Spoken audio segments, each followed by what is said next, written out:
ನಮಸ್ಕಾರ.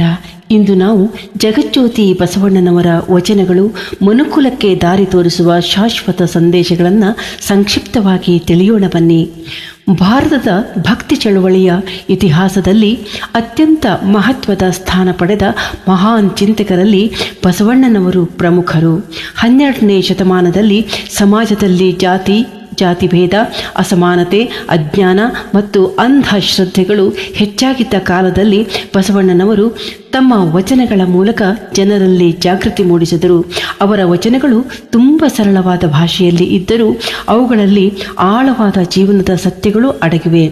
ಇವು ಕೇವಲ ಧಾರ್ಮಿಕ ಮಾತುಗಳಲ್ಲ, ಮಾನವ ಜೀವನವನ್ನು ಸುಂದರವಾಗಿಸುವ ಮಾರ್ಗದರ್ಶಕಗಳು.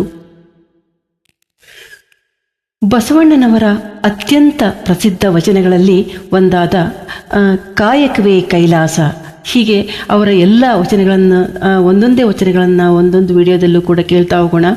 ಕೆಲವೊಂದು ವಚನಗಳನ್ನು ಆಯ್ಕೆ ಮಾಡಿಕೊಂಡು ಆ ವಚನಗಳ ಬಗ್ಗೆ ಮಾತಾಡ್ತಾ ಹೋಗೋಣ.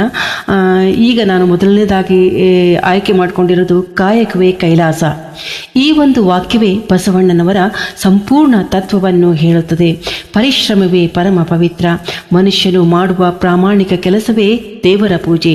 ದೇವರನ್ನು ಹುಡುಕಲು ದೇವಸ್ಥಾನಗಳಿಗೆ ಹೋಗಬೇಕಾಗಿಲ್ಲ. ನಿಷ್ಠೆಯಿಂದ ಮಾಡುವ ಕೆಲಸದಲ್ಲೇ ದೇವರು ಇರುತ್ತಾನೆ.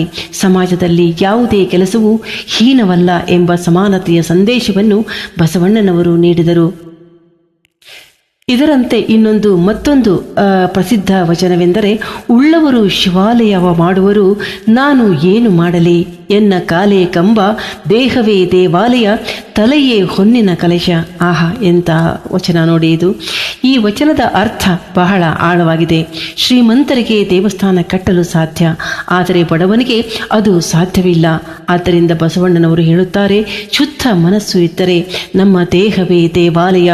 ದೇವರನ್ನು ಕಾಣಲು ಭವ್ಯ ಕಟ್ಟಡಗಳ ಅವಶ್ಯಕತೆ ಇಲ್ಲ. ಭಕ್ತಿ ಮನಸ್ಸಿನಲ್ಲಿ ಇರಬೇಕು ಎಂಬ ಸಂದೇಶ ಇದರಲ್ಲಿ ಅಡಗಿದೆ. ಬಸವಣ್ಣನವರು ಸತ್ಯ ಮತ್ತು ನೈತಿಕತೆಯ ಬಗ್ಗೆ ಕೂಡ ಮಹತ್ವದ ಮಾತುಗಳನ್ನು ಹೇಳಿದ್ದಾರೆ. ಅದರಲ್ಲಿ ಮತ್ತೊಂದು ವಚನ ಹೀಗಿದೆ: ನುಡಿಯಲ್ಲಿ ಸತ್ಯವಿರಬೇಕು, ನಡೆಯಲ್ಲಿ ಧರ್ಮವಿರಬೇಕು.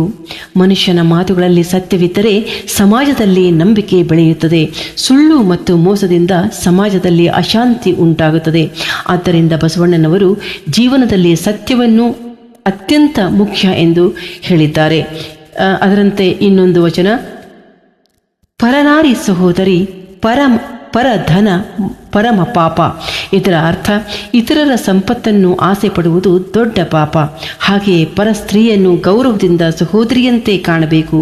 ಈ ವಚನವು ಮನುಷ್ಯನ ನೈತಿಕತೆಯನ್ನು ಕಟ್ಟುವ ಮಹತ್ವದ ಸಂದೇಶವಾಗಿದೆ. ಸಮಾಜದಲ್ಲಿ ಗೌರವ ಮತ್ತು ಶಾಂತಿ ಉಳಿಯಲು ಈ ತತ್ವ ಅಗತ್ಯವಾಗಿದೆ.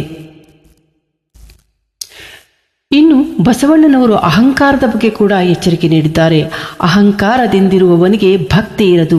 ಮನುಷ್ಯನು ಎಷ್ಟೇ ಜ್ಞಾನವಂತನಾದರೂ ಧನವಂತನಾದರೂ ಅಹಂಕಾರ ಬೆಳೆಸಿದರೆ ಆತ ಆತ್ಮೀಯತೆಯಿಂದ ದೂರವಾಗುತ್ತಾನೆ. ವಿನಯವೇ ನಿಜವಾದ ಭಕ್ತಿಯ ಲಕ್ಷಣ. ಹಾಗೆ ವಿದ್ಯೆಯ ಲಕ್ಷಣ ಕೂಡ. ವಿದ್ಯೆಗೆ ವಿನಯವೇ ಭೂಷಣ ಅಂತಾರಲ್ವಾ, ಹಾಗೆ ವಿದ್ಯೆಯ ಲಕ್ಷಣ ಕೂಡ ಎಂದು ಬಸವಣ್ಣನವರು ಹೇಳಿದ್ದಾರೆ. ಅವರ ಆಳವಾದ ಇನ್ನೊಂದು ವಚನವೆಂದರೆ, ಮನವೇ ದೇವಾಲಯ, ಭಕ್ತಿಯೇ ಪೂಜೆ. ದೇವರನ್ನು ಹೊರಗೆ ಹುಡುಕುವುದಕ್ಕಿಂತ ಒಳಗಿನ ಶುದ್ಧತೆಯನ್ನು ಬೆಳೆಸಬೇಕು. ಮನಸ್ಸು ಶುದ್ಧವಾಗಿದ್ದರೆ ದೇವರ ಅನುಭವ ಸಾಧ್ಯ.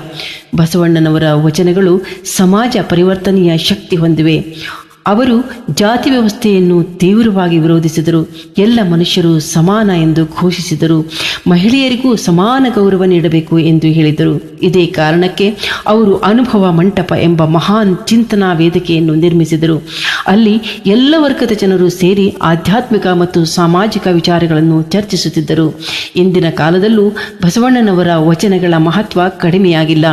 ಇಂದು ಸಮಾಜದಲ್ಲಿ ಸ್ವಾರ್ಥ, ಅಸಮಾನತೆ, ಅಸತ್ಯ ಹೆಚ್ಚುತ್ತಿರುವ ಈ ಸಂದರ್ಭದಲ್ಲಿ ಬಸವಣ್ಣನವರ ತತ್ವಗಳು ನಮಗೆ ಬೆಳಕು ತೋರಿಸುತ್ತವೆ. ಪರಿಶ್ರಮ, ಸತ್ಯ, ಸಮಾನತೆ, ಮಾನವೀಯತೆ ಇವುಗಳೇ ಉತ್ತಮ ಸಮಾಜದ ಆಧಾರ ಎಂದು ಅವರ ವಚನಗಳು ಹೇಳುತ್ತವೆ.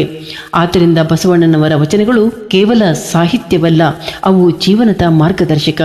ಅವುಗಳನ್ನು ಓದಿ ಅರ್ಥ ಮಾಡಿಕೊಂಡು ನಮ್ಮ ಜೀವನದಲ್ಲಿ ಅಳವಡಿಸಿಕೊಂಡರೆ ಸಮಾಜದಲ್ಲಿ ಶಾಂತಿ, ಪ್ರೀತಿ ಮತ್ತು ಸಮಾನತೆ ಬೆಳೆಯುತ್ತದೆ. ಕೊನೆಯಲ್ಲಿ ಬಸವಣ್ಣನವರ ಭಕ್ತಿಭಾವ ಭಾವ ತುಂಬಿದ ಮಾತುಗಳು ಹೀಗಿದೆ. ಕೂಡಲ ಸಂಗಮ ದೇವ, ನಿನ್ನ ಶರಣರ ಸಂಘವೇ ನನಗೆ ಕೈಲಾಸ.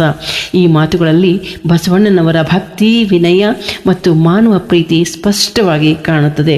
ಬಸವಣ್ಣನವರ ಎಲ್ಲ ವಚನಗಳನ್ನು ನಾವು ಭಕ್ತಿಯಿಂದ ಸ್ವೀಕರಿಸಿ ನಮ್ಮ ಜೀವನದಲ್ಲೂ ಕೂಡ ಅಳವಡಿಸಿಕೊಂಡು ಧನ್ಯರಾಗೋಣ ಅಂತ ಹೇಳ್ತಾ, thank you so much for watching. ಧನ್ಯವಾದಗಳು.